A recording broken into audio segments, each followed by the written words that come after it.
Bueno, hoy vamos a ver el tema número 14, que es el Dios de Jesús, filiación y fraternidad en Jesús y conciencia de su divinidad. O sea, ese es el tema nuestro del día de hoy. Solo vamos a ver este porque el otro después se hace largo y salgo de aquí a la 1 y a las 2 tengo una reunión por Zoom y bueno, ya quiero estar en casa porque además a las 4 tengo clases. Y entonces es bien difícil que no seguir dando. Entonces, este tema, para ver este tema nosotros tenemos que ver distintos aspectos, ¿no? Cuando lo llevamos en cristología, veíamos.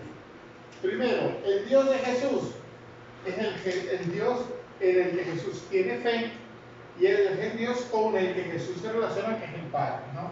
O sea, ¿cómo decirle a Dios Padre implica que Jesús reconozca a los demás como hermanos? Es decir, hay una fraternidad, además en Jesús, es decir, no solo lo reconoce a Dios como Padre, sino que reconoce a los hombres como hermanos, y después algo sobre la conciencia de su divinidad, es decir, ¿es Jesús autoconsciente de su divinidad? Esas serían más o menos las preguntas que nosotros tenemos que hacernos aquí en esta mañana. Entonces, un poquito la definición clásica de la fe de Jesús, o uno de los primeros autores en hablar de la fe de Jesús, es von Balthasar en el libro Fides Christi. Es una colección de ensayos teológicos, está también en estos ensayos teológicos, también está otro libro llamado Sponsavelli, y cómo define él la fe, o sea, cómo podemos entender nosotros la fe de Jesús. Si es verdad, leemos literalmente, que el concepto de fe tomado en su comprensión plena expresa la actitud adecuada del pueblo elegido y en él, el pueblo elegido, del individuo para con el Dios de la alianza, más aún implica también como presupuesto y modelo a imitar la actitud fiel de Dios para con el hombre. No puede menos de ocurrir a priori que Jesús, del que habla la ley y los profetas y al que se referían siempre Juan, siempre, y con el cual mantiene un diálogo decisivo y esperando en el cual vieron la fe de todos los creyentes del Antiguo Testamento, realice y manifieste de manera perfecta en su vida la actitud exigida por Dios Padre al hombre. Es decir, von Balthasar, cuando habla de la fe de Jesús, él habla de dos cosas. Primero, en el Nuevo Testamento se da un fenómeno, que los creyentes tienen fe en Jesús. O sea, hablar de tener fe en Jesús es hablar de mi actitud hacia Jesús. Pero dice, para hablar de fe de Jesús, lo que para nosotros entenderlo, él dice, es la manifestación perfecta de lo que de alguna manera en el Antiguo Testamento al pueblo elegido se le decía que fuera su relación con Dios, con el Dios de la alianza. El que realmente vive eso en plenitud es Jesús. Por lo tanto, para entender la fe de Jesús, no hay que entender desde la fe que yo tengo en Jesús, sino que hay que entenderlo desde el aspecto de la fe exigida por Dios en el Antiguo Testamento para vivir de manera plena la alianza. Por eso Jesús es el que lo vive de manera perfecta. Y eso lo dirá después la carta a los Hebreos, donde Jesús es visto como el consumador de la fe. Pero bueno, lo veremos en una de las diapositivas siguientes.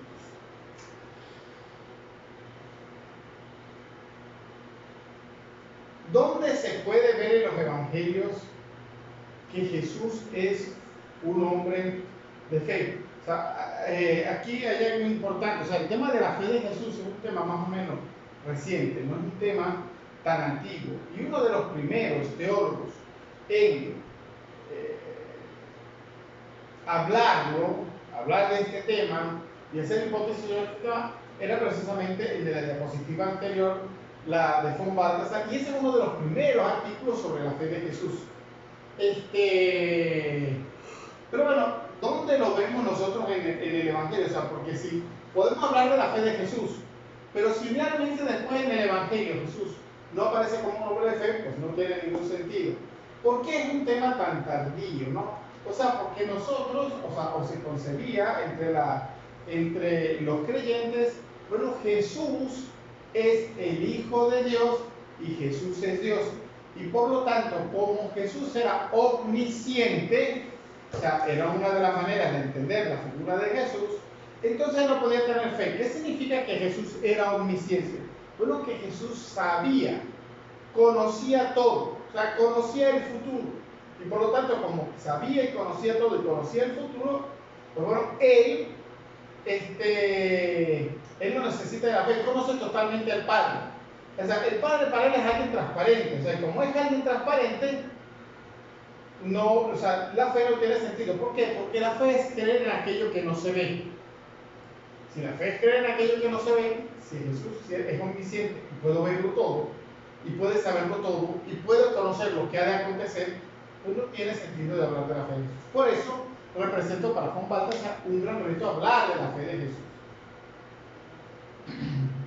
Entonces, ¿dónde están los evangelios? Marcos 9, 14, 29, ¿no?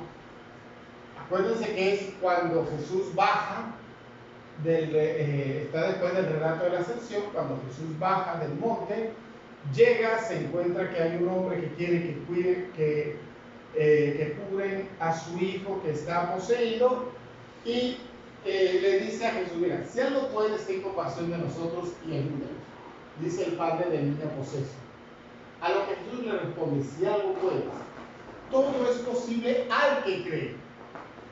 Es decir, si Jesús realmente puede hacer milagros, ¿por qué lo hace? Él mismo lo dice, porque yo también creo. Y aquí que Jesús realice el milagro. Es decir, si todo es posible, hay que creer, Jesús mismo está hablando de sí mismo, yo creo. O sea, yo confío en mi Padre. Yo sé que mi Padre puede hacer. Otro relato que es interesante, ¿no? Y esto es respecto al término omnisciente, ¿no? ¿Omnisciente qué es? Omnisciente es, bueno, él lo conoce todo, lo sabe todo. O sea, no necesita más nada. Entonces, respecto a este relato, dice, lo que toca aquel día y aquella hora, nadie lo sabe, ni los ángeles del cielo, ni el Hijo, sino solamente el Padre. ¿Qué nos dice este relato? Bueno, que no es omnisciente. Sí, podríamos decir que no es omnisciente, evidentemente que esta es la cuestión más rápida y más práctica. Es decir, que Jesús vive su vida en confianza en el Padre. O sea, primero que confía en el Padre. O sea, que la confianza en el Padre, o el ser del Padre, o el ser hijo, no significa que tiene que saberlo y conocerlo todo. El ser hijo simplemente significa que vive entregado en manos del Padre. O sea, que su vida se conforma de alguna manera a la vida del Padre. Confianza, fe. Confianza, fe, exactamente. Es decir, o sea, yo no sé el día, pero a veces dice, pero tampoco es que me lo estoy preguntando. O sea, ¿de quién es Jesús del Padre? Esto está reservado al Padre y yo confío en Él. Yo confío en Él. Muy bien. Esta es la cita, ¿no? Hebreos 12:2. Cristo es quien inicia, consume al cegos, consuma la fe. El relato de Hebreos 12 es bien interesante. ¿Por qué? Porque el relato de Hebreos 12, o sea, va hablando, entre Hebreos 11 y Hebreos 12, va hablando de todos los testimonios de fe del Antiguo Testamento. Y entonces dice, bueno, Cristo es quien inicia la fe. ¿Qué significa quien inicia la fe? Abraham, si fue antes de Cristo, ¿por qué se dice que inicia? Bueno, porque la fe de él, la fe, o sea, la relación que vive Jesús con su Padre, el modo de vivir esa relación es arquetipo de lo que debe ser la fe. O sea, ¿qué significa que es arquetipo? O sea, quiere decir que la fe, tal como la vive Jesús, es el modo que a mí me hace entender por qué la fe de Abraham tiene valor. Es decir, yo entiendo realmente la fe de Abraham perdón, en Jesús, y no al revés. No es la fe de Abraham que me hace entender la fe en Jesús. Por eso el arquetipo es quien inicia, pero también es quien consuma. Cuando se dice quien consuma es el que la lleva a plenitud. Es decir, no hay manera mejor de vivirlo. Por eso el que inicia y el que consuma viene a ser prácticamente casi lo mismo. Es decir, para entender la fe y lo que significa la fe en Dios Padre, tenemos que referirnos necesariamente a Jesús. Evidentemente que nosotros decimos, bueno, Abraham es anterior, Abraham es un modelo de fe, y yo no voy a decir que Abraham no es un modelo de fe, hasta el mismo San Pablo lo reconoce, es decir, en sus cartas, ¿no? Como el modelo, o sea, la justificación por la fe. Cuando habla de la justificación por la fe, pues habla precisamente de Abraham y dice, bueno, Abraham fue justificado no por lo que hacía, sino por la fe que él tenía. Pero lo que yo quiero dar a entender es que si bien ese es el modelo de fe en el Antiguo Testamento, ese modelo queda redimensionado, o sea, queda mucho más ampliado cuando nosotros lo vemos desde Jesús. O sea, nos permite entender mucho mejor la fe de Abraham. Por eso es que es el que inicia, ¿no? Es el modelo, ¿no? Es el modelo, o sea, es el arquetipo, el prototipo y el que consuma la fe.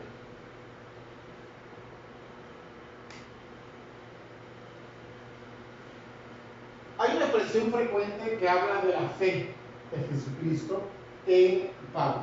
Pistis Christo Iesu. Está en estas citas, Gálatas 2, 10, 2, 16, 20, en 3, 22, en Efesios 3, 12, Filipenses 3, 9, Romanos 3, 22 y 26. Habría que verla como un genitivo objetivo y subjetivo.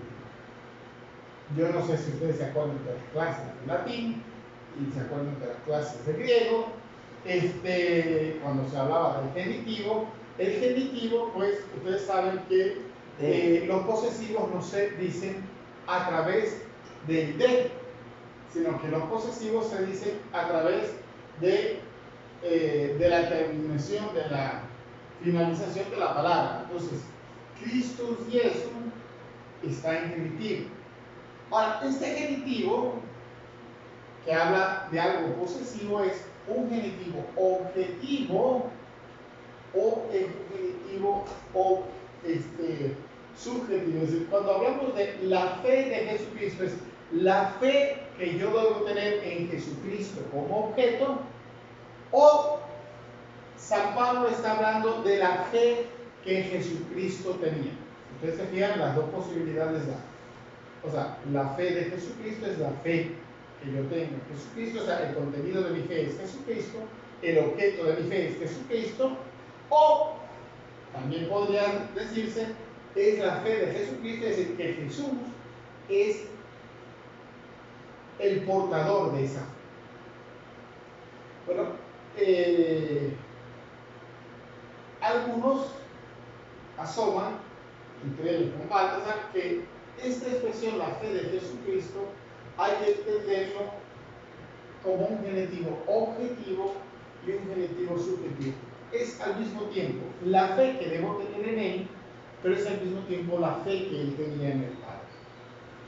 Deisman habla de un genitivo místico. No se trata de la fe que Cristo tiene o que se le otorga, sino la fe que es Él mismo. Pero bueno, ya ahí es comenzar a enredar un poquito más la cosa, pero bueno, para mí sí me parece que hablar de un genitivo objetivo y subjetivo no puede decir, bueno, Pablo de qué estaba hablando cuando hablaba de la fe de Jesucristo. Bueno, podría estar hablando de las dos cosas. O sea, y realmente no lo sabemos, realmente no lo sabemos. Nosotros podemos decir, bueno, pero Pablo tiende más a hablar de la fe que debemos tener en él, o sea, de él como objeto de nuestra fe. Bueno, sí, pero también habla de la relación que Jesús tiene también con los suyos, ¿no? Y entonces cuando se aparece, y cuando hay muchos testigos de Jesús, y cuando se le aparece al mismo Pablo, es decir, hay una relación. O sea, y hay una relación de ese Jesús cuando Pablo habla de su relación con el Padre, que nos hace también nosotros ser hijos del Padre. Sí, no se sabe si realmente está hablando solo de un genitivo objetivo. Aunque es lo que más. El Dios de Jesús. O sea, terminado este tema, o sea, lo que yo quería, sobre todo, destacar es que Jesús tiene fe. Pero ¿en quién tiene fe? O sea, tiene fe en Dios. Pero ¿quién es ese Dios con el cual Jesús se relaciona? Entonces vamos a ver, ¿no? Evidentemente que es Padre. O sea, la primera cosa que hay que decir es que Dios, para Jesús es Padre. Cuando Jesús habla de Jesús, cuando Jesús habla de Dios como Padre, esa es una novedad total. Bueno, no 100%. Porque de la paternidad de Yahvé se habla ya en el Antiguo Testamento. Y es expresión de su bondad respecto a Israel y de su relación especial con el reino. La expresión padre e hijo se usa en el sentido de adopción, no en el sentido de un padre que genera. Segunda de Samuel 7:14, Salmo 89:27. El último Isaías dice que la convicción de todo israelita es que Dios es Padre, tú eres mi Padre. Y en raras ocasiones invoca a Yahvé a partir del siglo II antes de Cristo en la oración como Padre. Eso sí es verdad, esa denominación no era tan común, pero tampoco no es que nunca se hubiera usado. Es decir, es Padre del pueblo, es Padre de Israel. Entonces la oración como Padre, Siracide del 23:1-4, pues lo invoca como Padre de la oración y es un caso único en el Antiguo Testamento.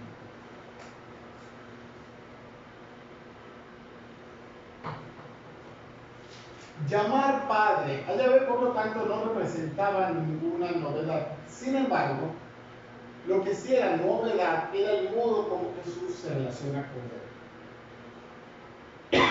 Y a mí me parece que esto es muy, muy importante. Es decir, el modo como Jesús entra en relación con Yahvé es algo totalmente nuevo. A que ya mucha gente llamaba Padre a Yahvé y lo llamaban desde el Antiguo Testamento, sí, pero no del modo como Jesús lo hacía, o sea, en una total intimidad, en una total relación. O sea, la palabra Padre para Jesús no significa solamente, o sea, significa que es aquel que me engendra. ¿Qué significa que es aquel que me engendra? Que yo a él le debo la existencia.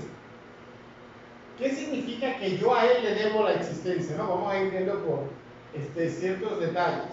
Es decir, que yo me entiendo desde el Padre. O sea, Jesús se entiende desde el Padre. Es decir, que el querer de Jesús coincide con el querer del Padre. Es decir, el que lo engendra es que el querer de Jesús coincide con el querer del Padre. Entonces, cuando uno habla de engendrar, a veces uno se imagina a una mujer pariendo. Entonces, bueno, ¿cómo sería el Padre Dios pariendo a Jesús, pariendo a Logos, pariendo al Hijo? Pues bueno, no se trata, o sea, esa no es la imaginación, es hijo en el sentido de que la vida de Jesús se entiende como la coincidencia con el querer del Padre. Esa es la vida de Jesús. O sea, esa es la vida del Hijo. Y esa es la vida de Jesús. Eso es lo que Jesús realmente expresa en su vida. O sea, la vida terrena de Jesús es un coincidir con el querer del Padre. Y ese es todo el modo o cómo Jesús vive.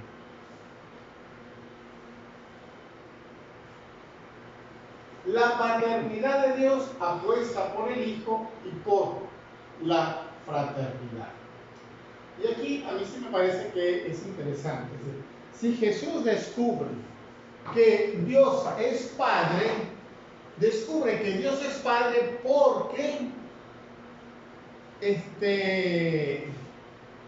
quiere coincidir con Él. Pero cuando Jesús empieza a coincidir con el Padre, descubre también que el ser Hijo de Dios, le llevaba a él a reconocer a los más pequeños y a los más pobres como sus hermanos. O sea, el ser hijo de Dios para Jesús no era una cuestión neutra, o sea, no era un dato biográfico, no era ni siquiera un dato anagráfico. Es decir, ¿de quién soy yo hijo? Soy hijo de Dios. No, el ser hijo de Dios para Jesús era la coincidencia con el querer del Padre, y la coincidencia con el querer del Padre era que él no podía desentenderse de lo humano. Y no podía desentenderse y por lo tanto se hacía hermano. Es decir, no podía ver lo humano como algo ajeno. Tenía que ver, y Jesús ve lo humano como lo más próximo, como lo que le pertenece, como lo que él es parte de eso. Y por lo tanto, porque no puede desentenderse, se da totalmente. ¿Sí? En eso consiste la fraternidad. Y la fraternidad solo es posible cuando se reconoce auténticamente la paternidad. En este sentido es muy interesante el relato del hijo pródigo. Nosotros el relato del hijo pródigo generalmente lo utilizamos como una especie de exhortación ética, ¿no? O sea, hay que perdonar y hay que perdonar a aquel que yerra, y llega otra vez del Padre, y qué bueno es nuestro Padre. Bueno, el relato del hijo pródigo realmente lo que hace, o lo que nos hace ver, es que el padre nunca abandona a un hijo. Y un auténtico hijo que ya sabe quién es su padre, no puede desentenderse de su hermano. Por eso lo del hermano mayor o sea, le duele tanto a su padre. O sea, lo que más le duele a su padre no es tanto que el hermano mayor a lo mejor no sea el mejor hermano.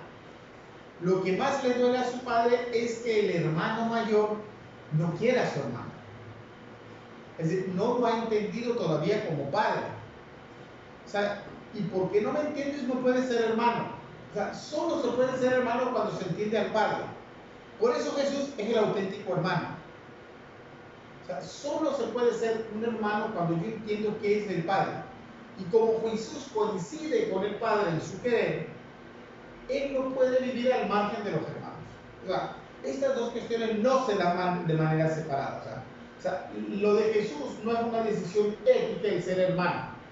O sea, es su ser. O sea, su ser es fraternal. Y su ser es fraternal porque su ser es filial. Y ese es el Padre. O sea, sí, la paternidad no puede ser algo individual. Cuando se reconoce esa paternidad entre padre e hijo, o esa filiación, ¿no?, de hijo y padre, tiene que desde allí haber una apertura, como dice, sin límite hacia los demás, hacia la humanidad. Claro, porque tú ¿qué descubres? Tú descubres que el padre no se desentiende del pequeño. O sea, no se desentiende del hermano. O sea, que si yo entiendo bien a mi padre, yo tampoco puedo desentenderme de la humanidad, ¿no? Ese es el tema, ¿no?, de fondo que está. O sea, por eso solo en Jesús se descubre el Padre. Porque yo en Abraham no puedo descubrir esto. Yo en Abraham yo puedo descubrir un Dios que hace alianza, ¿no?, y un Dios que lo llama a una tierra, pero yo no puedo descubrir esta realidad. O sea, en quien se descubre realmente es en Jesús, que no deja a nadie por fuera y que no condena a nadie y que vive continuamente diciéndole al Padre, perdónalo porque no saben lo que le hacen. Pero esa oración es la oración que hace el Hijo. O sea, el Hijo lo único que puede hacer delante de su Padre es pedir por sus hermanos, porque ese es el modo como Él complace al Padre. O sea, no es que el Padre necesite que le diga que tiene que perdonar. No, es que el modo de ser hijo es que sí, el modo de ser padre es que el hijo sea de esa manera. O sea, yo acepto a ese hijo. Ese es el hijo. Ese es el modo nuestro de ser hijo. Entonces, en Jesús, la paternidad no es una intimidad a dos, sino una fraternidad sin límites. O sea, a mí esto me parece importante porque cuando hablamos de Dios Padre, creemos que, bueno, que ahí hay una relación afectiva muy grande, muy bonita. O sea, no es tanto la relación afectiva, porque para nosotros ser padre y ser hijo a veces, en los últimos años sobre todo, todo se ha movido en el ámbito de la intimidad, de la afectividad, del querer, que bueno es mi papá. Entonces, cuando hablamos de Dios como Padre, ya lo ponemos todo hacia allá, ¿no? El hablar de Dios como Padre es que yo entiendo tanto el Padre que ya mi vida no vive sino en concordancia, acordada con el Padre. El que lo hace realmente y lo vive totalmente es el Hijo. Por eso el Hijo, Jesús, es el hermano, es decir, en él se da lo que es la fraternidad y en él se descubre lo que es la paternidad de Dios, no en otro lugar. O sea, hablar de paternidad de Dios no es hablar de un Padre neutro, o sea, no de un padre cualquiera, es hablar de aquel que no se puede desentender de lo humano, no se desentiende, o sea, y da todo por ello. O sea, en los relatos de San Pablo eso se ve también bastante bien. ¿Qué dice San Pablo al respecto? O sea, ni siquiera a su propio hijo se ahorró, lo entregó, o sea, para darse cuenta, o sea, oye, fíjense de lo que estamos hablando. Es decir, el hijo es hijo en la medida en que ama a todos aquellos también. Por eso no se lo ahorra. O sea, porque el padre no puede ser de otra manera. Supo que era hijo de Dios Jesús. Fue consciente de ello, ¿no? Esta es la gran pregunta que nosotros nos hacemos. Y aquí hay como varias respuestas. Bueno, hay respuestas con las que yo no coincido. Ojo, ustedes ahí pueden moverse como ustedes quieran, o sea, ahí yo les doy total libertad de movimiento, pero a mí sí me parece esto muy importante. O sea, supo Jesús que era hijo de Dios y fue consciente de ello. Algunos dicen, mira, si Jesús supiera, estas son las versiones más modernas, vamos de lo antiguo a lo más moderno, ¿no? Lo más antiguo es sí, Jesús sabía que era hijo de Dios y que era omnisciente, y por eso no podía tener fe. Esa es la primera que nosotros ya vimos, ¿no? Después, más recientemente dice, bueno, si Jesús era omnisciente y sabía que era hijo de Dios, ¿qué mérito? Es la pregunta que se hace. Muchos es, ¿qué mérito tiene entonces la muerte de Jesús en la cruz? Total, él ya de antemano sabía que su padre lo resucitaba. Entonces, ¿qué es lo de la muerte de Jesús en la cruz? Es un buen teatro, un teatro dramático, ¿no? Pero es un buen teatro. Más nada, no hay, o sea, no hay ninguna novedad. O sea, total, ya Jesús sabía que el Padre lo resucitaría, ¿no? Una cosa es saberlo, otra cosa es confiar, y además lo puede saber. Pero bueno. Y entonces ellos dicen, no, mira, Jesús no sabe que es hijo de Dios. Jesús sí sabe que es un humano, que es hombre, que tiene una relación con Dios novedosa, distinta a la de todo hombre, pero él va descubriendo poco a poco, o sea, en su vida, poco a poco, él va más o menos escudriñando y se va haciendo consciente de que Dios es su Padre. Pero hasta llegar a un momento en que le llama Padre y comienza a predicar cómo él entiende esa paternidad. O sea, esa explicación es una explicación más bien de carácter epistemológico. O sea, el conocimiento es gradual y como el conocimiento es gradual, hay un momento en que yo me doy cuenta que soy hijo. Y otra, que es la que menos yo digo que Jesús sí sabe que es hijo de Dios desde siempre. O sea, no es que haya un conocimiento gradual. ¿Por qué? Porque el ser hijo no es una cuestión epistemológica nada más. El ser hijo es una cuestión ontológica. O sea, yo soy hijo porque lo soy, es decir, porque yo lo siento. Y yo lo pongo así con un ejemplo sencillo.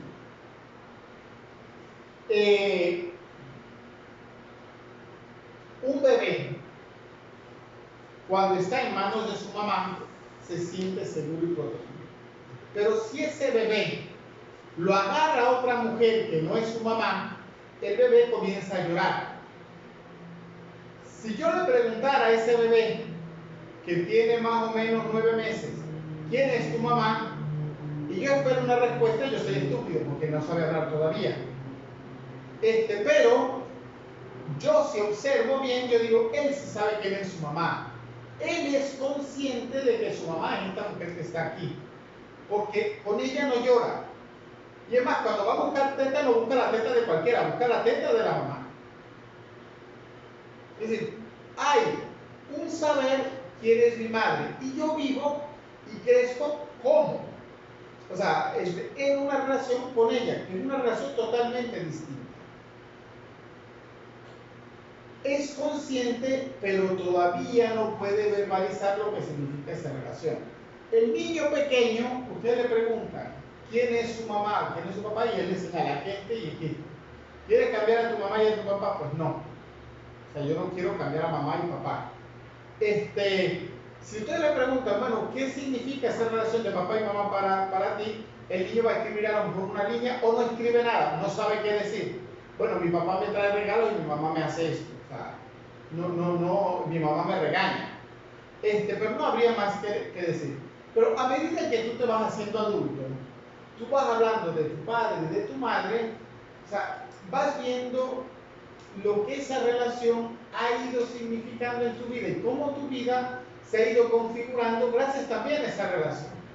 Y cuando tú ya tienes una edad adulta y tienes que hablar de tu padre y de tu madre, pues bueno, dices algo que de niño no lo habías dicho, pero significa que de niño yo no sabía que era papá y mamá y que yo no sabía que era hijo de ellos. Sí lo sabía, pero una cosa es saberlo, es decir, y otra cosa es cómo lo verbalizo, ¿no?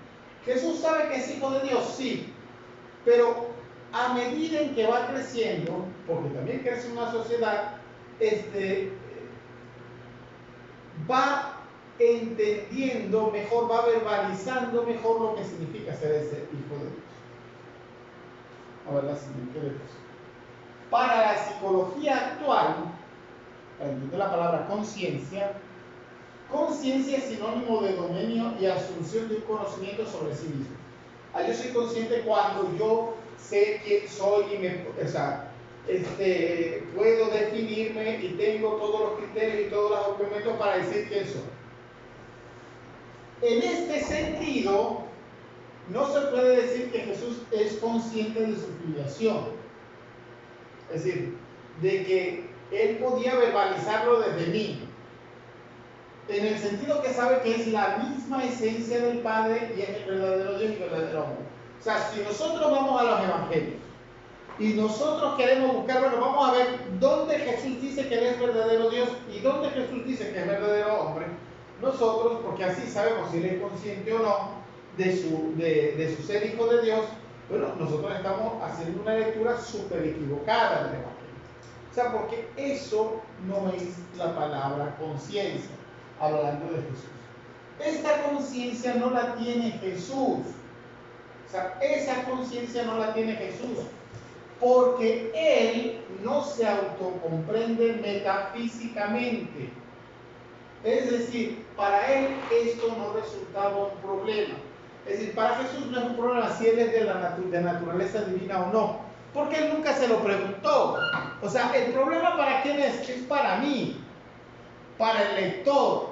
Entonces cuando uno Jesús dice, bueno, Jesús tenía conciencia de que era Dios y de que era hijo de Dios. Bueno, de que era hijo de Dios sí, porque vivió siempre en relación con su Padre, pero en el sentido de relación. Pero de que era igual a Dios por naturaleza, no, porque eso nunca se lo preguntó Jesús. Ese problema es posterior, esos son de los siglos posteriores.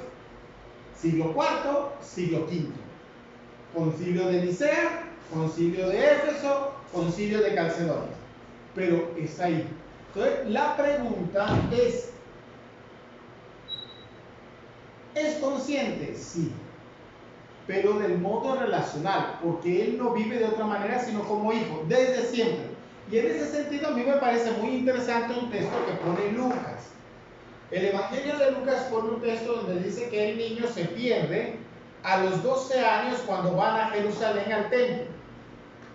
Bueno, en ese Evangelio, ¿por qué es interesante? Porque ya en el Evangelio Jesús aparece en relación con el Padre. Es decir, está enseñando a los maestros de la ley y habla de su Padre. ¿Y Jesús qué le dice a María y a José cuando lo encuentran? No sabían que yo debía ocuparme de las cosas de mi Padre. O sea, de alguna manera Lucas quiere decir, oye, que Jesús tenía una relación con Dios como Padre totalmente novedosa, eso se ve desde siempre. O sea, eso no es que en un momento de su vida él decide, mira, ya descubrí que Dios es Padre y ahora de ahora en adelante me voy a relacionar con Él como Padre. No. O sea, para el Evangelio de Lucas queda claro, Él es Padre. O sea, para Jesús fue Padre siempre. Y Jesús nunca se relacionó con Él, sino como Padre. O sea, Jesús no es un hijo adoptado, no es un alguien que se da cuenta que de repente es Padre. O sea, su relación fue íntima, así siempre con Dios. En ese sentido. Pero su problema no era metafísico, lo vuelvo a decir. O sea, la metafísica es un problema nuestro. O sea, él es de la naturaleza divina. Ese problema, eso se lo preguntaron después. Jesús no se lo pregunta. Jesús no se llama a sí mismo como Dios en ninguna parte, sino que se dice hijo de Dios. Eso sí. O sea, él en algún momento llega a decirse hijo. Sin embargo, por ejemplo, cuando él dice en Mateo 11, 25, 27, ¿no? Nadie conoce al Hijo sino al Padre. Y nadie conoce al Padre sino el Hijo. Y a quien el Hijo se lo quiera revelar. Eso él se está reconociendo evidentemente como hijo. Sin embargo, ya en el Nuevo Testamento, Jesús es llamado Dios. Y a mi modo de ver, no hay que restarle importancia a este hecho. Para saber la significatividad de estos episodios, tendríamos que responder, ¿dice algo de Jesús el hecho de que Él sea considerado y llamado Dios? Y yo haría una pregunta más. ¿Dice algo de Dios el hecho de que Jesús sea considerado o sea dicho como Dios? Entonces, hay algunos textos, ¿no? Que vamos a ver aquí, vamos a ver sobre todo 3 textos. Juan 1:1, el verbo era Dios, el verbo era Dios, el verbo se hizo carne. Y también vamos a ver la de Filipenses 2:6-11, ¿no? O sea, siendo de condición divina, no hizo alarde de su categoría de Dios, al contrario, se despojó de su rango y tomó la condición de esclavo. Vamos a ver esos 2 textos. Ahí claramente aparece Jesús teniendo condición de Dios. O sea, Juan, en el Evangelio de Juan, y también lo tenemos en Filipenses. Y también lo tenemos en la primera carta de Juan, y también lo tenemos en Romanos 9:25. O sea, hay otros textos que están ahí, primera de Juan 5:20. Pero vamos a encargarnos solo de estos porque... Profe, cuando el Evangelio dice en boca de Jesús, el Padre y yo somos uno.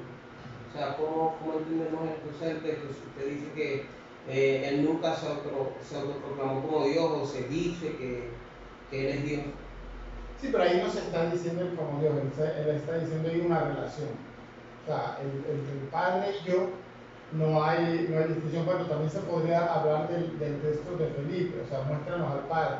Bueno, quien me ha visto a mí ha visto al Padre, o sea, pero no hay una proclamación, yo soy de naturaleza divina.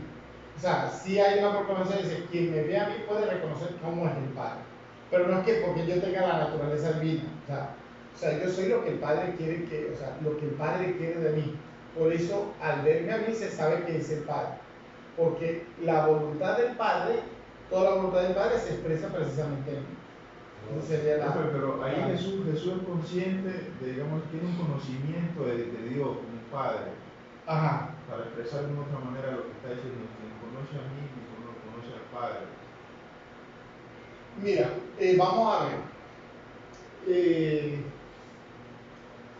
El problema es el siguiente. Si nos vamos a lo que es, si queremos decir, bueno, esto realmente lo dijo Jesús, ¿es histórico o no? Dice, la probabilidad de que sea histórico, o sea, porque es verosímil, es un poquito difícil. O sea, sin embargo, aparecen los evangelios, ¿no?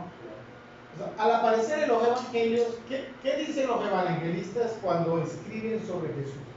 Los evangelistas no es que hacen una crónica de la vida de Jesús. Ese no es un evangelio. O sea, un evangelio es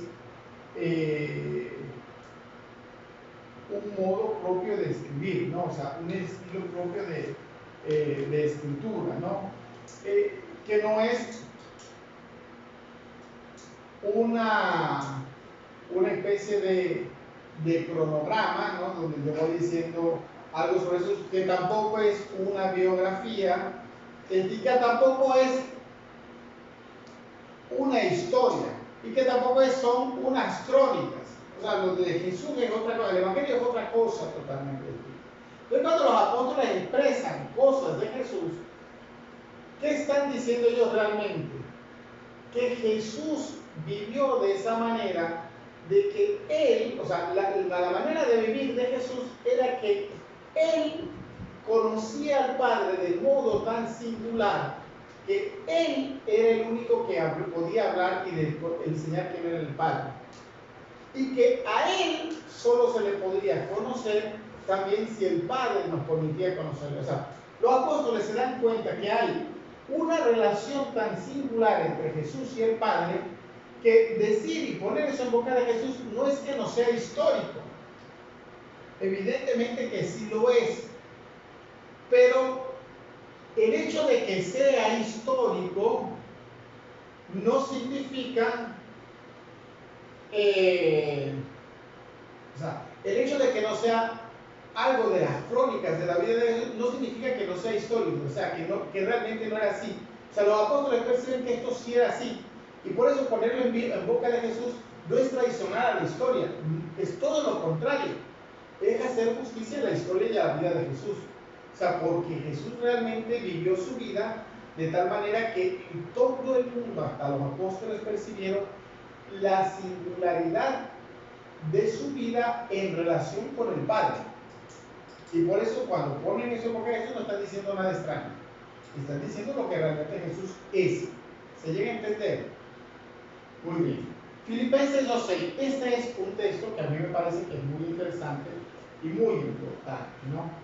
Cristo, siendo de forma, aquí es morfé, divina, no retuvo arpagmos, que literalmente significa hurtar, usurpar o robar, no retuvo, no robó, un tesoro el ser igual a Dios. Al contrario, se despojó de su rango y tomó la forma de esclavo. Esta traducción yo la hago así porque realmente la palabra que aparece es morfé. Morfé significa forma. Estamos en un lenguaje griego. La palabra forma o morfé en griego expresa estética. O sea, la palabra forma tiene que ver además con la metafísica. O sea, lo que aparece es lo que es. O sea, y lo que aparece es siempre la forma. O sea, la forma es la belleza de las cosas. Es decir, y la belleza de las cosas es el esplendor de lo que las cosas son en sí mismas, no la forma. Eso aparece muy bien explicado todo esto, el tema de la forma, o sea, y lo que implica esta palabra forma, aparece muy bien explicado en el tomo 1 de la estética teológica de Hans-Urs von Balthasar. O sea, el tomo 1 lo explica muy bien, claro. El tomo 1 tiene unas 1000 páginas, ¿no? Pero bueno, pero él lo explica bien, o sea, realmente, o sea, lo que implica la palabra forma, ¿no? O sea, forma es una palabra estética, pero lo estético no es un adorno. O sea, lo estético no es una cosmética, lo estético no es un accidente. O sea, lo estético es lo que aparece, es decir, es el esplendor. Pero el esplendor es lo que es la cosa en sí. Entonces, Cristo es morfé divina. O sea, es esplendor, o sea, es realmente el resplandor de Dios. Pero luego viene una frase que es un poquito extraña. No retuvo, no quiso robar, no quiso usurpar el tesoro de ser igual a Dios. Y esto es interesante, ¿no? Porque aquí la palabra retuvo es una palabra que a lo mejor no nos dice mucho, pero si arpagmo significa usurpar, y decir, y ponemos no usurpar, no usurpó ser igual a Dios. o el tesoro de ser igual a Dios, ahí ya la cosa cambia. Porque ¿quiénes quisieron usurpar el ser igual a Dios? La Torre de Babel. Génesis capítulo 3, la mujer, la serpiente, Yahvé no quiere que sean igual a él, cómete esa frutica, mira que la manzana está bien rojita, inmadura, mire, este árbol además es único porque tiene manzanas rojas y manzanas amarillas, para que te las comas. Y cuando te comas una manzana de estas, tú vas a ser igual a Dios. O sea, róbale ese privilegio a él. Entonces, Jesús es morfé divina. Pero no es morfé divina, no lo podemos entender en el sentido que se entendía o que se entiende como el deseo que el hombre tiene de ser igual a Dios. No, esa palabra Dios en Jesús, esa forma Dios en Jesús, no es forma de Dios en Jesús, no tiene nada que ver con el deseo de lo que el hombre quiere usurparle a Dios. ¿Qué es lo que quiere usurparle a Dios? Ser grande, ser poderoso, controlar, todo eso. Pero esa no es forma de Dios. Por eso es interesante el texto. Es forma de Dios, pero no es forma de Dios en el sentido como lo que lo entendieron los primeros hombres. Y como lo entendemos todavía nosotros hoy. O sea, nosotros queremos ser igual a Dios, pero no para entregar a nuestro propio hijo para que la humanidad pueda ser feliz. No, nosotros queremos ser igual a Dios para ver cómo controlamos gente y cómo resolvemos todos los peos que tenemos en nuestra vida. Entonces, ese es el usurpar, el ser igual a Dios. O sea, ser como Dios es ser, estar por encima de todo y dominarlo todo. Y dice, Jesús no es ese Dios. Entonces dice, sí es esto, forma divina, pero no es esto hasta aquí. Y ahora, ¿cómo es este morfé divina?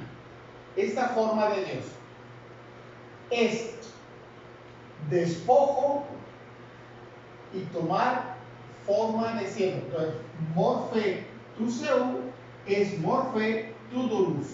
O sea, la forma de Dios es la forma de siervo. La forma de Dios no es la forma. Dios mío, ¿qué pasó aquí? A ver, ya va. Parece que se haya. Ya. Ok, la forma de Dios. Yo pasé la vez.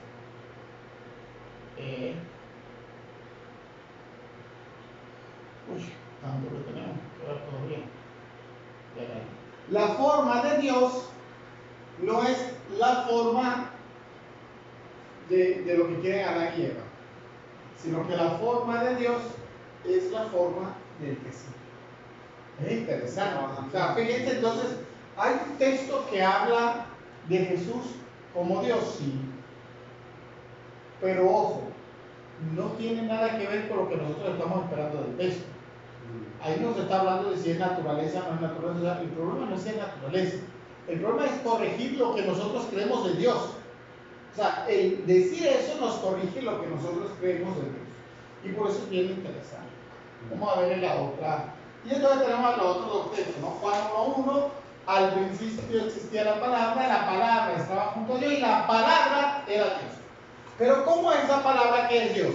Esa palabra, vamos otra vez al texto de Filipenses, esa palabra que es Dios es la palabra que se hace carne, primero que fue rechazada. O sea, en el versículo anterior dice, bueno, quiso acampar, pero los suyos no la recibieron. Pero a pesar de que los suyos no la recibieron, se hizo carne y habita entre nosotros, ¿no? Es bonito el texto. O sea, el ser Dios no es el ser estar por encima y aplastar. El ser Dios es el ser que decide estar en medio de nosotros, acompañarnos, hacerse de nosotros para estar al servicio de lo nuestro. para estar al servicio de nosotros, ¿no? El texto es bien bonito, es cuando Jesús tiene conciencia de ser hijo, siempre. Jesús se dijo Dios, no. Sin embargo, en algunos textos del Nuevo Testamento sí se dice que Él es Dios, pero no en el sentido de naturaleza. O sea, como nosotros lo entendemos, la cuestión no es una cuestión meramente de lo metafísico, o sea, ¿cuál es el compuesto de Jesús? Uno de los compuestos es lo divino. No. Aquí es, sí, Jesús es Dios y nos muestra quién es Dios, el siervo de los siervos, el que está al servicio, el que se pone a nuestros pies, pero se pone a nuestros pies para salvarnos. Fíjense que es bonito, porque generalmente nosotros somos los que debemos ponernos a los pies de Dios. Pero el texto nos dice que es al contrario, Él es el que se pone a nuestros pies. Él es el que se hace el pequeño. Y por eso también, y de ahí ustedes pueden leer el texto de Marcos 10:45, yo no he venido para que me sirvan, sino que he venido a servir y a dar la vida por todos. O sea, esos textos relacionados con todos estos textos nos van configurando una conciencia de Jesús que no es que sea una conciencia de que Él en algún momento se da cuenta que eso es así. O sea, Él entiende desde el inicio que el Padre es así. Y por eso desde el inicio los evangelistas se preocupan tanto en presentarlo así de ese modo, ¿no? Recuerden la escena entonces del bautismo de Jesús, para poner una escena. O sea, la escena del bautismo de Jesús es que Jesús se pone en medio de los pecadores para hacer lo mismo que están haciendo ellos, pero porque está de acuerdo con ellos. ¿Ellos qué buscan? El perdón de Dios. ¿Ellos qué buscan? El ser comprendidos por Dios.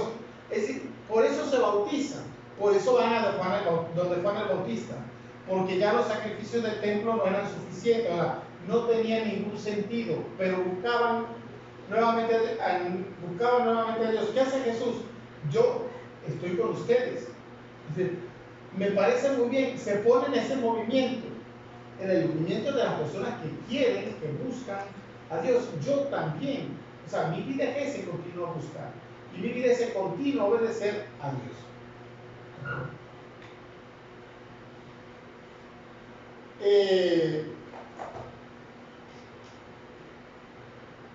El Dios de Jesús, vamos a pasarnos esta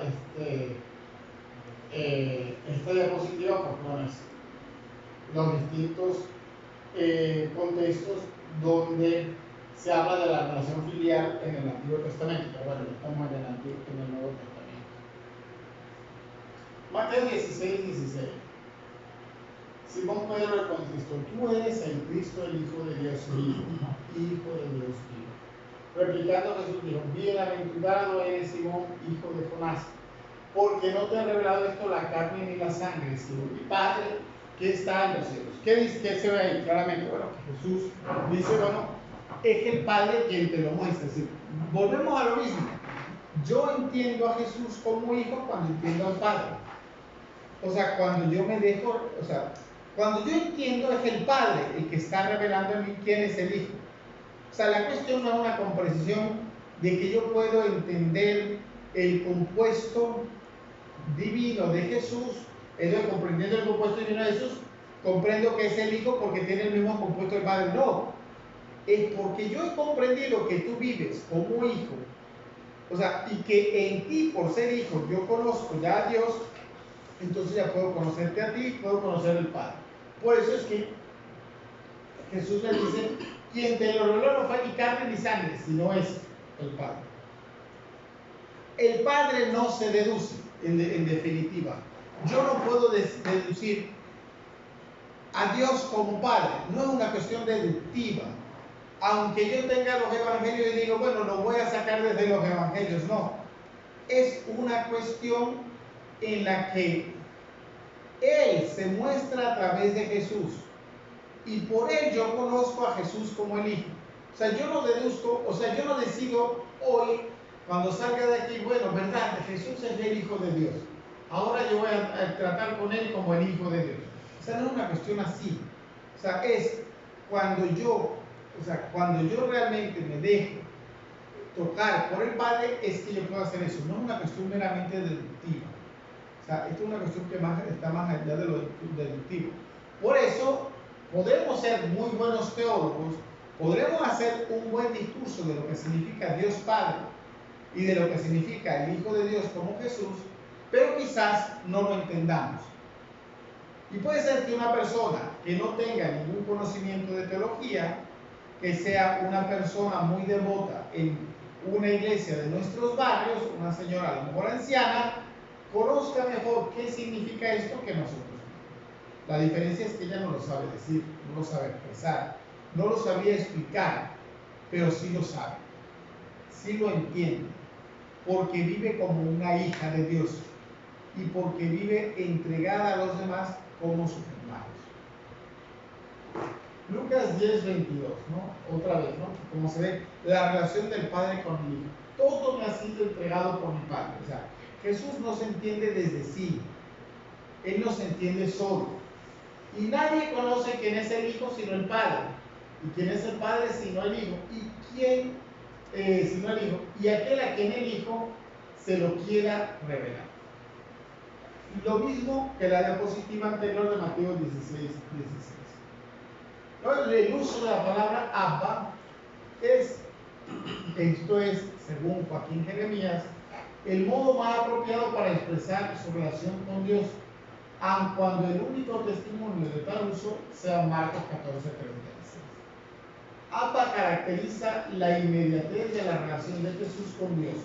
Se trata de un Dios que se percibe como cercano y directamente accesible. En este sentido, a mí sí me parece bien pertinente que algunas cosas de la palabra Abba, ¿no? O sea, ¿por qué es tan importante esta palabra? Primero, porque Marcos la mantiene en su original hebreo. Pero bueno, ¿y por qué Marcos la va a mantener? Bueno, la mantiene. Y ahí está, ¿no? Marcos 14:36. Entonces dice, bueno, si la mantiene es porque estas palabras dice algo. Entonces Joaquín Jeremías se encarga de ver qué sentido tiene la palabra Abba. Y Joaquín Jeremías descubre, bueno, que el sentido de la palabra Abba es el sentido de la total confianza. Abba lo utilizan los niños para llamar a su papá. O sea, es un modo cariñoso de relación. Pero no es solo un modo cariñoso en el sentido de que yo le tengo mucho cariño a mi papá. Es un modo cariñoso en el sentido también de que la relación entre mi papá y yo es muy singular. Hay una total confianza. Yo me puedo abandonar en él. Entonces dice, esa expresión es la que Jesús escoge para hablar de Dios. Este es un detalle significativo. Jesús, cuando se dirige a Dios, siempre, el 100% de las veces, de las situaciones en las que Jesús se dirige a Dios, se dirige como Padre. Nunca le llama, bueno, vamos a rezarle al Altísimo, nada. Cuando Él se dirige, o sea, no es cuando Él habla de Dios, cuando Él se dirige a Dios, siempre le llama Padre. Ahora, solo hay una excepción. No dos, una. Y es el texto cuando Él está en la cruz y dice, Elí, Elí, lama sabachthani. Es decir, Dios mío, ¿por qué me has abandonado? Es la única vez en que Jesús no llama a Dios como Padre. Pero, ojo, está haciendo una cita del Salmo 22. O sea, no es algo que podamos decir, bueno, es Padre en este sentido. Hay varias maneras que podríamos identificar cómo Jesús dice Padre a Dios. Una es de modo enfático y aparece como O Pater, es decir, y aquí están las citas. Otra es, después esto lo voy a colgar en el aula virtual. Esta otra es Padre con el sufijo griego O Pater Mou, o sea, es mi Padre, no solo es el Padre, sino que es mi Padre, y otra como vocativa, Padre, si es posible, aparta de mí este cáliz, pero no se haga mi voluntad, sino la tuya. O sea, es el fórmula de o sea, son las tres formas en que aparece la expresión Padre en los evangelios. Vicio beatífico. Jesús, realmente, esta es otra pregunta que tiene que ver con la conciencia de Jesús, vio al Padre. Pues existe en la tradición de la iglesia esta expresión, vicio beatífica, y es aquella donde se diría que él sabe quién es el Padre y por eso le llama Padre. Vicio beatífica no es un mirar objetualizante. Es decir, el término vicio beatífica es un término un poquito ambiguo. ¿Por qué? Porque para algunos la vicio beatífica es que yo me muero y veo a Dios delante de mí. Ah, mira, ese es Dios. Oye, yo no sabía que tenía tantas canas. Oye, mide 1,97 m, yo creo que era más alto. Oye, pero mira el hijo. El hijo es de piel más oscura de lo que yo creí. Esa es una visión objetualizante. Todo el mundo cree que al mirar yo voy a ver a Dios como una visión objetualizante, la visión beatífica. Entonces, la visión beatífica es mirar un objeto. En Jesús no se trata de eso. Visión beatífica es aquella que da una alegría inmensa por contemplar a Dios en aquello que es y no por conocerlo como un objeto más entre la variedad de los objetos. Esta visión no pretende reducir a Dios, sino que enaltece a aquel que vive totalmente de cara al Padre. Uno podría decir algo más de la visión beatífica, es decir, la visión beatífica es el mirar como el Padre mira. Es decir, ¿tiene Jesús la visión beatífica en ese sentido? Sí. O sea, el mirar de Jesús es como el mirar del Padre. El reconocer de Jesús es como el reconocer del Padre. O sea, en ese sentido, no es la visión beatífica en que Jesús domina al Padre. Si Jesús domina al Padre, la relación de Jesús es una relación objetiva. O sea, una relación como de una persona con un objeto. Nosotros tampoco dominaremos al Padre. O sea, en el cielo, el Padre seguirá siendo el sujeto con el que nosotros tendremos que relacionarnos a través del Hijo. El Hijo también vive esa relación con el Padre así. La relación es abierta. O sea, la relación es de confianza. La relación no es de objetualizar al otro. Por eso Jesús puede decir tranquilamente, y para él no hay ningún problema, dice, mira, el día y la hora ni los ángeles ni nadie lo sabe, pero lo sabe el Padre. ¿Y qué más da si yo confío en él? ¿Qué más me da saber una fecha? La fecha no me dice absolutamente nada. Lo que a mí sí me dice es que, bueno, que el Padre en ese día y en esa hora nos salvará a todos. O sea, será un momento además grandioso, bonito y glorioso. Entramos en el tema después de Jesús y la Cristo. O sea, todo esto nos lleva a algunas cosas. ¿Sí? Primero, que al Padre no lo puedo reconocer sin Jesús.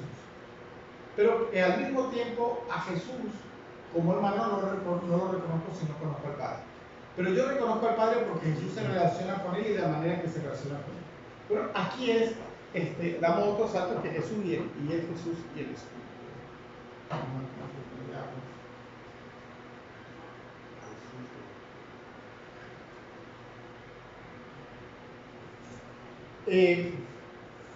Jesús coincide con la voluntad del Padre. Ahora, cuando ustedes llegaron, estaba yo leyendo un libro de Gregorio de Nisa. Esto de Gregorio de Nisa, o sea, las obras completas de Gregorio de Nisa. Gregorio de Nisa escribe mucho sobre el Espíritu Santo, ¿no? Escribe sobre el Padre y sobre el Hijo. Y en el tema que toca sobre el Espíritu Santo, es bien interesante porque dice, bueno, el Espíritu Santo es el nombre es un nombre común, o sea, se puede aplicar, la palabra Espíritu Santo se puede aplicar, se puede decir del Padre y se puede decir del Hijo. A mí me llamó mucho la atención, porque yo no sabía que Gregorio de Niza decía eso. Yo sí sabía que, por ejemplo, San Agustín sí lo dice, o sea, Espíritu Santo es un nombre común. Y por eso la tercera persona de la Trinidad no tiene nombre propio. El nombre de la tercera persona de la Trinidad es común. El Espíritu Santo, ¿qué vendría a ser realmente los evangelios, ¿no? Tomando un poquito eso que dice Gregorio de Niza y tomando un poquito eso que dice San Agustín, es precisamente la coincidencia del Hijo con el Padre. Es decir, es la relación. Y aquí, esto no es una aplicación desde fuera de que yo digo, el Espíritu Santo es relación, plum, y lo aplico. No, se trata de que el Espíritu Santo es aquel que vive, o sea, o es aquel desde el que vive Jesús continuamente su vida para hacer lo que el Padre quiere decir. Jesús vive según el Espíritu. Y porque vive según el Espíritu, Él no hace su voluntad. Pero su voluntad al mismo tiempo coincide con la del Padre. Pero su voluntad es hacer lo que el Padre quiere. Pero el hacer lo que el Padre quiere solo lo hace desde el Espíritu. La coincidencia entre el Padre y el Hijo es precisamente el Espíritu. ¿Dónde se ve eso? En el bautismo. O sea, en el bautismo lo que Jesús hace tiene tal densidad que allí se manifiesta también el Espíritu, o sea, baja el Espíritu. O sea, es como decir, justamente eso también es lo que yo quiero. O sea, ponerme en medio de ellos, estar con ellos. Esto no es una invención además de Jesús. Esto se puede incluso leer en el Antiguo Testamento. O sea, si ustedes se ponen a leer los textos, sobre todo en el libro de Segunda de Samuel, en aquellos textos que hablan cuando David quiere construir un templo a Yahvé, Yahvé le da una respuesta tajante a David. ¿Quién te dijo a ti que yo quería que tú me construyeras una casa? O sea, si mi lugar está en el medio del pueblo. O sea, ese es mi lugar. O sea, yo no quiero que me construyas absolutamente nada. ¿Quién te dijo a ti que yo quería algo? Bueno, y David evidentemente que la construye el templo, ¿no? Entonces, el que Jesús esté en medio de los suyos, se bautice, y se solidarice con ellos, hace que el Espíritu, en forma de paloma va a decir, tú eres mi hijo, hoy te he engendrado. O sea, es algo novedoso. O sea, por eso Jesús vivirá siempre desde el Espíritu. Este mismo Espíritu, fíjense, empuja a Jesús al desierto. Es lo que dice. Cuando el Espíritu dice, tú eres mi hijo, ¿qué sería lo más lógico? Bueno, que Jesús se vaya al templo y vaya a decir, miren, yo soy el Hijo de Dios. Así que vamos a hablar claro, ustedes sacerdotes, ustedes sumo sacerdote, ustedes los que están aquí que son guardias del templo, ustedes saben quién manda aquí, ¿verdad? Papito que está aquí. No, pero Jesús no se va al templo, o sea, Jesús va donde está Jesús. El Espíritu lo lleva al desierto. ¿Y para qué lo lleva al desierto?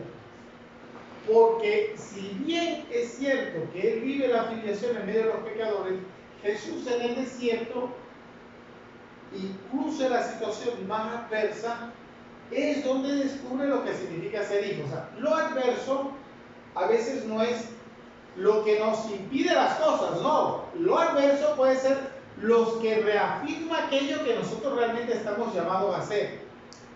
O sea, como hijo. Y es bonito, entonces por eso es bonito lo de las tentaciones. Porque el Espíritu lo empuja al desierto después de haberlo dicho que Él es el Hijo. La situación es totalmente adversa en el desierto. ¿Y qué hace el tentador? Continuamente. Si tú eres hijo de Dios, oye, transforma esta. Oye, si tú eres hijo de Dios, subamos allá al templo, al pináculo, lánzate de ahí abajo. Oye, si tú realmente quieres, o sea, como hijo de Dios, gobernar todo esto, ¿por qué no te postras delante de Él? Entonces, ¿qué es lo que le queda en cuestión en las tentaciones? El modo de ser hijo de Dios. el desierto, la situación más adversa, Jesús sabe lo que es ser hijo de Dios. ¿Y por qué sabe? ¿O por qué lo vive? Porque vive según el Espíritu. Es el Espíritu el que dirá. No eres tú, tentador, el que dirás cómo se debe vivir como hijo de Dios. Eso sirve para nosotros, evidentemente. O sea, en las situaciones más adversas de nuestra vida, o sea, no deberíamos ver impedimentos para la vocación, para el llamado, todo lo contrario. O sea, es aquello que nos hace entender mejor aquello a lo que estamos llamando. O sea, es lo contrario. Generalmente la interpretación la hacemos al revés. Como hay impedimentos, significa que Dios no quiere esto. Y digo, bueno, si Jesús hubiera respondido de esa manera, no hubiéramos tenido ni Mesías ni hubiéramos tenido nada. El Espíritu permanece en Jesús. Un poquito para ver cómo en Jesús lo del Espíritu está continuamente. Juan 1.32. Juan 1.32, Juan, el Evangelio de Juan no habla del bautismo de Jesús. Es el único evangelista que no nos cuenta el bautismo de Jesús como tal. Pero dice Juan, el bautista sí da testimonio de Jesús. ¿Y qué es lo que dice? El Espíritu bajaba como una paloma del cielo y se quedaba sobre él. El Espíritu permanece sobre Jesús. O sea, el quedarse sobre él significa Jesús se entiende según el Espíritu. Jesús vive según el Espíritu. ¿Qué Espíritu es? El Espíritu del Padre. Por eso es la coincidencia con el Padre, porque él vive del Espíritu del Padre.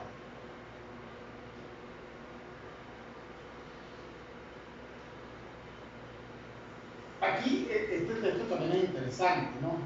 O sea, al inicio de su ministerio otra vez aparece el Espíritu. Fíjense las veces que aparece, sobre todo en el Evangelio de Lucas, que es el Evangelio que más menciona el tema del Espíritu, ¿no? Volvió guiado por la fuerza del Espíritu. Vino a Nazaret, donde se escribe y entró según la costumbre de la sinagoga y ya sabes, se levantó para realizar la lectura. Halló el pasaje donde estaba escrito: el Espíritu del Señor está sobre mí. Enrolló el volumen y comenzó a decirles: hoy se ha cumplido este Espíritu. Es decir, hoy, o sea, ¿qué es lo del Espíritu? O sea, ¿qué significa que Jesús vive según el Espíritu? O sea, el Espíritu del Señor está sobre mí, porque Él me ha enviado para dar la buena noticia a los pobres, liberar a los cautivos, dar la vista a los ciegos, curar a los enfermos. Esa es la acción y la vida según el Espíritu. Y esa es la acción y la vida según el querer del Padre. Y esa es la coincidencia con el querer del Padre. Y esa es la filiación y esa es la paternidad. Como ven, todo está enclavado, ¿no? O sea, está ligado. O sea, que no es una cuestión de mera afectividad. O sea, esto yo se los digo de verdad y hago énfasis en esto. ¿Sí? No es que Jesús reconoce a Dios como Padre porque el Padre le cae simpático. No, es que al reconocer, o sea, reconoce a Dios como Padre porque su vivir es el querer del Padre. Y el querer del Padre es el Espíritu, desde el que Él vive.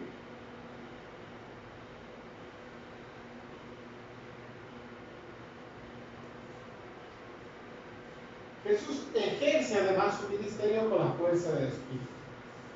Si yo expulso los demonios con el signo del Espíritu de Dios, señal que ha llegado a ustedes el reino de Dios. Acuérdense cuando le dijeron, expulsa con el dedo de Beelzebú, no, con el Espíritu de Dios. O sea, Jesús vive según el querer del Padre. Y esta es la muestra de que Jesús vive su vida según el querer del Padre. Ya vamos terminando. Y este es bien bonito, ¿no? Aquel que, vamos a ponerlo de alguna manera, es concebido según el Espíritu. Su primera aparición pública es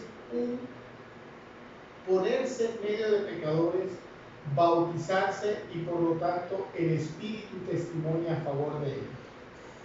Aquel que Juan dice que el Espíritu permanece sobre él. aquel que en el inicio de su ministerio dice que el Espíritu está sobre mí porque Él me ha enviado a hacer todo un montón de cosas que después las repetirá en el capítulo 7 de Mateo, si no me equivoco. Cuando le ven a preguntar, ¿eres tú el Mesías o debemos esperar a otro? Lo que él dice en el capítulo 4 de Lucas lo dirá en ese capítulo. Bueno, cuando vayan a donde van, díganle eso. Los ciegos ven, los cojos andan, los enfermos son curados y a los pobres se les anuncia la buena noticia, ¿no? O sea, hay una cierta coincidencia, o sea, que Jesús está haciendo lo del Espíritu. Aquel que cuando cura dice, si esta curación es por el poder del Espíritu, es que ha llegado a ustedes el reino de Dios. Y aquel es aquel que al final puede entregar el Espíritu. Es decir, este texto, Jesús tomó el vinagre y dijo, todo está consumado, inclinando la cabeza, entregó el Espíritu. Entregó el Espíritu no significa que salió de él el último aliento.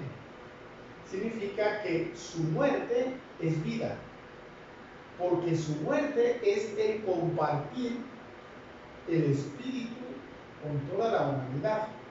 Y por lo tanto, para Juan, el Evangelio de Juan, el momento de la muerte es el momento de Pentecostés y también el momento de resucitar, porque es el momento de la vida en plenitud, de la vida total. Otra cosa serán las apariciones, pero este momento es el momento en que Él da vida. O sea, dar su vida significó dar vida. Esa es toda la clase. Entonces, no sé si tienen alguna pregunta. El tema es interesante, pero para mí es muy, pero muy importante.